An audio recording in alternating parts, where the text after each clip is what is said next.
Halo semuanya, perkenalkan nama saya Agnes Nova Olivia, mahasiswi Fakultas Pertanian Universitas Tanjung Pura, Prodi Ilmu Tanah dengan NIM C10512110161. Di sini saya akan menjelaskan contoh batuan sedimen dan batuan beku.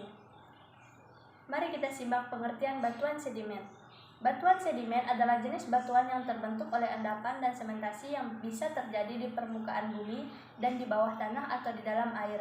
Pada dasarnya, batuan sedimen terbentuk akibat proses sedimentasi. Untuk batuan sedimen yang akan saya jelaskan adalah batu pasir.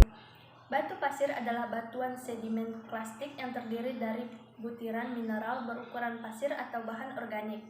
Di dalam batu pasir terdapat semen mengikat butiran-butiran pasir dan biasanya terdiri dari partikel matriks, lanau maupun lempung yang menempati ruang antar butiran pasir. Selanjutnya yaitu proses pembentukan batuan pasir. Bagaimana proses terjadinya batu pasir?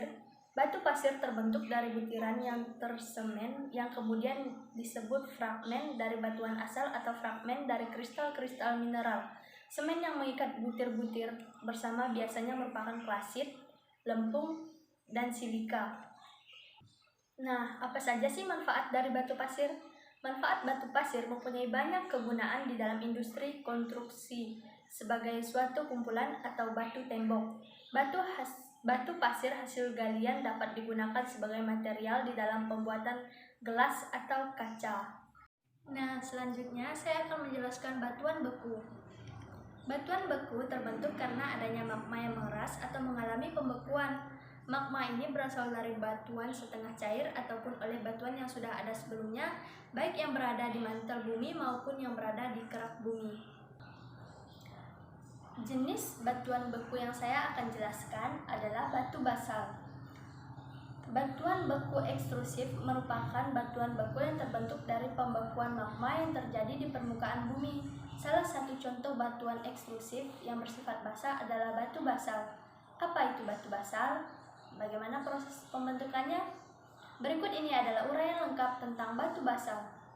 Batu basal merupakan salah satu jenis batuan beku yang terbentuk dari pembekuan magma di permukaan bumi yang bersifat basal. Batu basal adalah batuan beku ekstrusif yang memiliki butiran kristal halus, berwarna gelap, dan mempunyai komposisi utama berupa mineral olivin. Sedangkan pengertian batu basal menurut ahli adalah batuan beku apanitik yang mempunyai kandungan kuarsa tidak lebih dari 20%, kadar feldspatoid kurang dari 10%, dan prosentase mineral fespar dalam bentuk plagioklas sebesar 65%.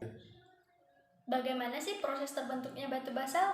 Berikut adalah proses terbentuknya batu basal. Yang pertama adalah pada awalnya magma yang merupakan asal dari segala jenis batuan melakukan pergerakan menuju ke permukaan bumi. Nah, yang kedua, gas-gas yang berada dalam perut bumi selanjutnya memberi tekanan pada magma. Dan yang ketiga, magma yang tertekan akan menerobos celah-celah pada kerak bumi sehingga keluar ke permukaan bumi. Proses keluarnya magma tersebut dikenal dengan istilah erupsi. Erupsi tersebut berupa letusan gunung berapi. Yang keempat adalah material erupsi dapat terlontar ke daratan maupun lautan. Sedangkan magma atau lava pembentuk batu basal yang ditemukan di bawah permukaan air sungai, danau, maupun laut disebut dengan pilau lava. Yang kelima adalah setelah terjadi letusan, magma yang berada di atas permukaan bumi akan mengalami pembekuan. Pembekuan tersebut berlangsung sangat cepat dan disertai dengan terlepasnya gelembung gas karbon dioksida yang berada pada magma. Dan yang terakhir adalah hasil pembekuan magma tersebut akan menjadi batu basal dan batuan beku ekstrusif lainnya. Pasti kalian bertanya, apa sih manfaat batuan basal? Manfaat batuan basal sebagai agregat bangunan. Batu basal yang dihancurkan dapat digunakan sebagai pondasi penguat bangunan. Implementasinya yaitu digunakan batu basal pada pembuatan landasan pesawat, jalan, dan pondasi rel kereta api. Selain itu, batu basal juga digunakan sebagai agregat aspal, agregat beton, dan agregat trotoar.